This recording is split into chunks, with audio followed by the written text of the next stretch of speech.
Given the number of pedal strokes multiplied by the high forces on the foot while riding, this can lead to enormous repetitive strain on the longitudinal arch of the foot. The footbeds, or innersoles, in most cycling shoes are cheap, flimsy, unsupportive and uncomfortable, and they're probably also reducing your power output on the bike. You probably think that cycling shoes are pretty expensive, or at least I do, but there is one area where manufacturers cut corners to save costs, and that is with the innersole.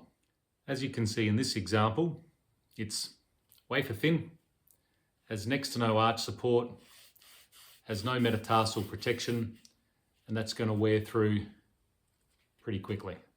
Well, so what? I hear you ask. What difference does that make? If you feel the inside of most decent sport shoes, at the very least you'll notice a good arch support. This improves comfort and shock absorption from the impact loading of walking and jogging. In cycling, the foot has no impact loading, so there's no need for shock absorption. However, cycling shoes are completely rigid, so that cleats can be attached and to allow for maximum transfer of energy for propulsion. Given the number of pedal strokes multiplied by the high forces on the foot while riding, this can lead to enormous repetitive strain on the longitudinal arch of the foot. If there is a lack of arch support in your cycling shoe, then your foot has no assistance to maintain the integrity of the longitudinal arch. And this means more effort and more strain on the plantar fascia and the other long ligaments and muscles that span the longitudinal arch. More strain on this area of the foot while riding can lead to early foot fatigue, pain, and eventually loss of power. We don't want that. So if we know that most cycling shoes don't provide good foot support, and we know that good foot support is useful, what can we do about it? Fortunately, there are a number of aftermarket footbed or innersole options which can literally fill the gap. Cycling brands Specialized, for example, have their own range of footbeds which have quite reasonable arch support, also have metatarsal domes, and these are available based on their proprietary pressure assessments which they conduct in their retail stores. I've tried a pair of these Specialized innersoles and they were definitely an improvement on the footbeds that came with my cycling shoes.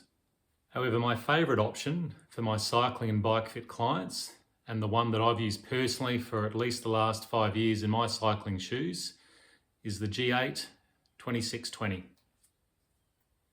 This is a great product because it is fully adjustable by the end user, and you do not need any special equipment to customize it to best suit you. It's all based on feel. Taking a closer look at the 2620, you can see first of all that the base plate is very sturdy rather than flimsy like this one. See on the underside of the 2620, in the arch area, there are a number of little nubs or studs which make the area look like a Lego brick. Or is that pronounced Lego? You then have a choice of 5 different arch heights to select from. You can see here the difference between the smallest arch and the biggest one. The suggestion is to try the smallest arch first and then gradually try larger sizes until you feel like you've got ample arch support. It's easy to click them on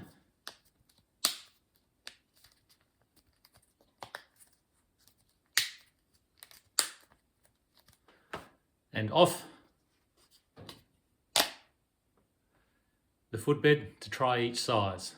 As well as different sizes, you can also choose the exact position on the footbed in terms of forward and backward placement and medial to lateral placement. Generally speaking, I think it's best to start with the arch piece pressing into all of the studs. The fitting guide says to try and move the arch as far forwards as possible over a number of rides, but I've not found this to be necessary myself. The 2620 innersole also provides for the use of metatarsal domes for those people that are suffering from hot foot or metatarsalgia. And these are very clever. They've got a Velcro backing So you can just place it on there and then shift it around again to suit your needs. I have made another video on the subject of metatarsalgia, causes and cures. If you are interested in more information on that subject, click up there. As I said earlier, I've used these G8 2620 innersoles for at least 5 years.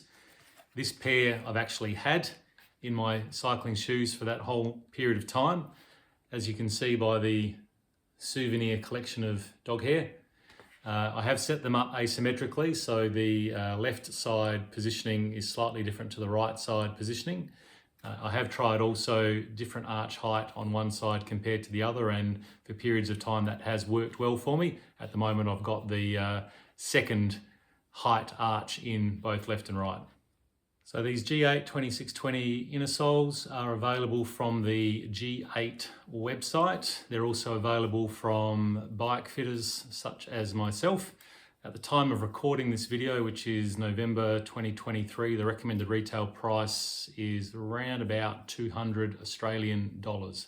I do believe they also will ship internationally. If you are sick of foot pain, feeling fatigued and unsupported in your feet during a ride, or feel like you're starting to lose power while you're riding, if you don't already, do yourself a favour and get yourself some aftermarket innersoles for your cycling shoes. I'm sure that they will make a world of difference and you'll be very pleased with the upgrade.